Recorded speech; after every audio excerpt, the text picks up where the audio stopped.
मी सुधा शिंदे, नाशिकहून आले. मला मानेच्या मणक्यांमध्ये त्रास आहे, स्पॉन्डिलायटिस, आणि कमरेचं पण हाड दुखतं.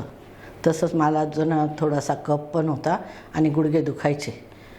आम्ही ऐकलेलं होतं की इथं उपचार भेटता, आयुर्वेदिक उपचार भेटता. तर आम्ही आलो आणि तपास वगैरे केला आणि नंतर लगेच ॲडमिट झालो.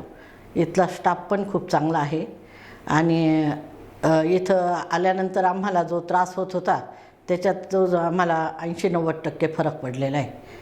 जेवणाखावणाची पण व्यवस्थित व्यवस्था आहे आणि इथले कर्मचारी पण खूप चांगले. जे आमचे रोजचे उपचार वगैरे करत होते ते पण एकदम म्हणजे आध्यात्मिक दृष्ट्या जसं आपण हे करतो तर तसंच एकदम मनापासून त्यांनी आमची सेवा केली. आणि जेवणाखावणाचं पण एकदम व्यवस्थित होतं. कर्मचारी स्वच्छता वगैरे सगळे करून जात होते. थँक्यू.